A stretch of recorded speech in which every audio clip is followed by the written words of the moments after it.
There's a storm brewing in the Bay that feels like it could shatter the very foundations of this Warriors era, and it centers around one name echoing through the locker room whispers and front office corridors: Jonathan Kuminga.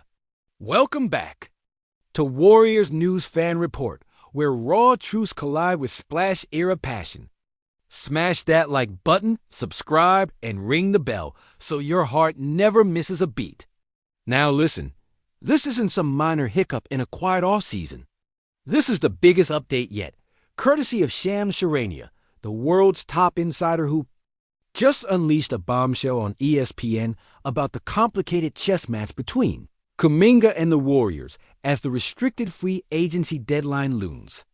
For days, Golden State has been pushing hard to lock him down with a 2-year, $45 million offer. But Kuminga isn't budging.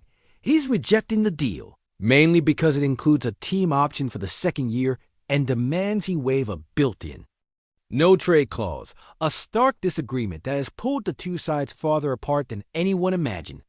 Picture this: Jonathan Kuminga, a raw talent drafted during our post-up dynasty hopes, now sitting crosswise to the front office, demanding stability and control over his basketball destiny, something that feels so close yet so far as this.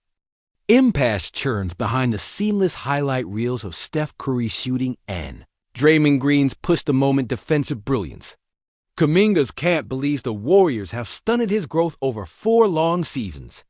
A story that's bitter, complex, and yes, rife with shades of we believe, hope clashing with the harsh realities of the NBA's business grind.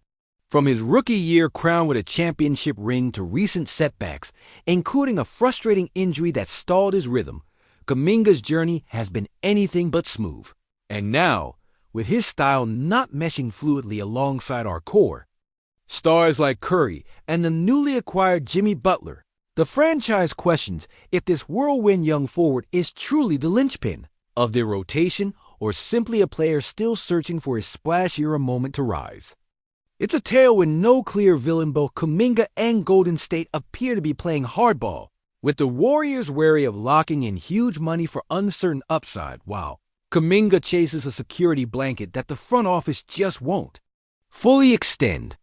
Shams revealed that the Warriors' $45 million offer is actually designed to put them in a tradable position by mid-season and comes with a 1+1 structure, deliberately built to protect Golden State's flexibility, especially by forcing Kuminga to waive that no-trade clause, similar to what D'Angelo Russell faced in his Lakers deal.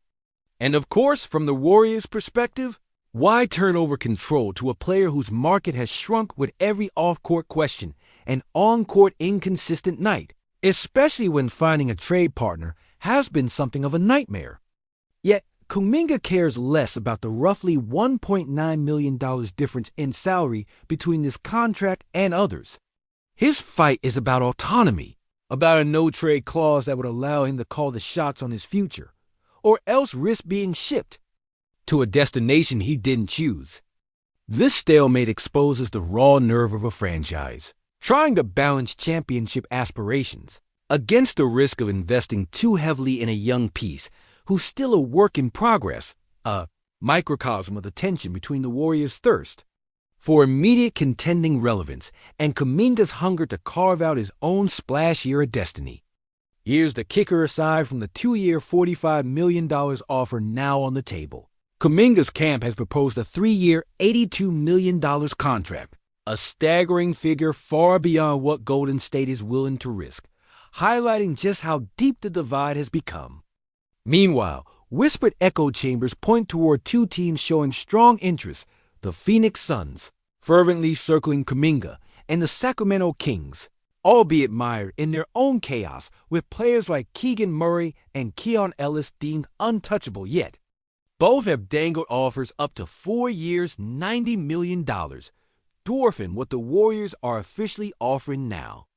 But Shams warns the Warriors are close to cutting off all sign and trade talks after growing frustrated with Sacramento's tough negotiating stance and dissatisfaction with the Suns' asset offers, signaling a hard line that suggests the status quo might be locked in deeper than ever. And just when you think the pressure can't swell anymore, Here comes the absolute nightmare scenario. Kuminga is reportedly willing to accept a one-year qualifying offer worth just $7.9 million. Yes, a massive pay cut just to become an unrestricted free agent next summer with a no-trade clause intact. This would represent a seismic gamble that threatens to unravel the Warriors' off-season plans and leave Dub Nation clutching its chest in disbelief. The history here is brutal players who accept a qualifying offer rarely parlayed into lucrative future contracts, with only a few exceptions like Miles Bridges, making this a full-on doomsday scenario that has front office decision-makers scrambling and fans on edge.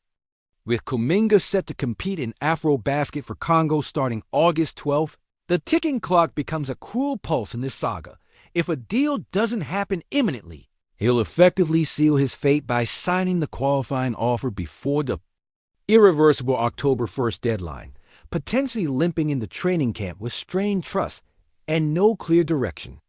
The Warriors' preseason is around the corner on October 5th, with training camp heating up simultaneously, but behind the scenes, the chess pieces remain locked in this high-stakes stalemate as the franchise's window to reshape or reaffirm this critical part of their roster narrows dangerously. The entire spotlight intensifies because this isn't just about dollars or clauses. It's about legacy, about what route Golden State chooses to secure this next chapter. Whether they continue to believe in Kuminga as a building block for sustained contention or accept the heavy possibility that this relationship fractures irreparably. The same franchise that gave us the unforgettable run of 3 titles in 4 years, that rewrote basketball's narrative with Splash Brothers' brilliance, now faces its most delicate balancing act yet, nurturing young talent like Kuminga, without losing sight of the dynasty's core or risking financial straitjackets. As a lifelong Dub Nation believer, my pulse is racing just writing this. The echoes of past benches, players who rose, fell, or faded amid monumental pressure haunt the scene, begging the question, is this the ignition point for our next title run or the crack that splits our legacy? Drop your unfiltered takes in the comments. I'll be right there, heart in hand. If the thought of Kuminga walking into training camp with nothing locked down, but frustration and mistrust feels like a gut punch, I want to hear you scream it out loud right now, because nothing about this moment is easy for Dub Nation. We're staring down this crossroads where hope and heartbreak blur into something almost unbearable. Imagine Steph Curry, the man who carried this franchise through fire, who rewrote what it means to be a Warriors legend warming up at Chase. His eyes sharp but his mind heavy, watching this Kuminga saga unfold like a slow-motion fracture beneath the surface of our roster. This isn't just a contract dispute. This is the weight of a dynasty balancing on a knife's edge, the kind of tension that could either snap or forge a new chapter of Golden State lore. The front office, seasoned from years of championship blood and sweat, is digging in, determined not to rush a deal that could shackle the team to uncertainty, or, just as dangerous, inflate a raw talent past what he has proven night in and night out. But Kuminga? He's his own world now, a young man craving control, respect, and recognition, not just in numbers on a contract, but control over his own narrative and movement. Think about that, the same Warriors organization that rolled out the blue carpet for rookies died for in the 2015 draft, now confronted by one of those once hopefuls ready to declare his independence like a rebel with an NBA cause. And behind the scenes, this rift ripples through the locker room, planting seeds of unease. You've got Moody working hard to charge his way to the rotation with edge and fresh legs, Wiseman patrolling paint battles come hell or high water, and Wiggins, who once walked the bridge to superstardom in these gold and blue threads, watching. All this like a wary veteran, realizing the relative fragility of this so-called championship core 2.0. Steve Kerr, that paragon of calm who's navigated through injuries, egos, and egregious referee calls, is now caught in the crossfire of a situation that no X's and O's can fix, a delicate dance between holding the line on fiscal prudence and embracing the messy humanity of a young star refusing to kneel to the business as usual. every single day. The clock ticks closer to the October 1st deadline, the figurative and literal jumping off point where everything either snaps tight into place or unravels catastrophically. Picture this. If Kuminga takes that qualifying offer, yes, the salary that barely pays the bills for a rising NBA star, it's a bold, all-in bet on himself, on next summer's open market, on breaking the mold of Warriors tradition that prized loyalty and team-first culture over player empowerment. The irony is brutal. A move meant to safeguard his future risks, burning the bridge with the very team that crowned him a champion as a rookie. The front office's growing animosity towards team options and no-trade clauses isn't just cold business, it's survival instinct. The success of the Splash era was a perfect storm of star trust, front office savvy, and cultural cohesion. The specter of that magic fading begs the question, can this franchise reinvent itself without losing its soul? Or is Kuminga's standoff the canary in the coal mine, signaling that the dynasty's foundation is quietly shifting beneath our feet? Now tossed in the distraction of external suitors, the Phoenix Suns' relentless buzz around Kuminga's profile, and the Sacramento Kings sitting stubbornly on their kingmaker throne, unwilling to budge on their prized assets, fueling frustration. At the Warriors' front desk, the fact that Sacramento and Phoenix are dangling max dollar, multi-year offers is the loudest statement to the league that Kuminga is still a hot commodity, that his worth in open market's eyes far eclipses what the Warriors are willing to risk. Yet the Warriors' declining patience with sign-and-trade conversations is a thunderclap. This isn't a game anymore. It's a siege where the front office is prepared to stand firm, reserve flexibility, and maybe, just maybe, face the brutal possibility of losing Kuminga. How would this shake up our lineup? Would it handcuff Kerr's rotations even further? Would it slam the door on the tantalizing promise Kuminga showed as that electrifying rookie, a player whose defensive versatility and raw athleticism whispered superstar, but whose inconsistency shouted still finding himself? This impasse could ripple again through the locker room, testing the mettle of veterans who are themselves under pressure Steph trying to bear the scoring load with a broken roster. Draymond still the emotional fulcrum, but aging into a new role. Jordan Poole carving out his narrative post-Kuminga's emergence, and on and on. The blueprint that brought 5 finals in a row, that made the Chase Center a fortress, is suddenly drawing new lines in sand kicked up by a young star's refusal to settle for less than he believes he deserves.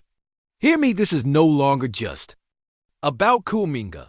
This is about every franchise feeling the seismic aftershocks of player empowerment. About a league morphing faster than a PlayStation game rigged for an NBA 2K glitch. It's a collision course between the Warriors' golden past and the unpredictable future. A high-stakes poker game where the chips aren't just money, but identity, hope, and the question of who we are willing to trust to carry the torch. As someone who bled blue and gold through every impossible comeback and every crushing loss, I can feel the current shaking beneath my feet, not a collapse, but a rebirth filled with fiery uncertainty. Because this whole situation with Kuminga breaks down to the same heartbeat that drove us through all those nail-biters' passion, defiance, and that relentless refusal to settle. And maybe, just maybe, this is the genesis of a new warrior spirit.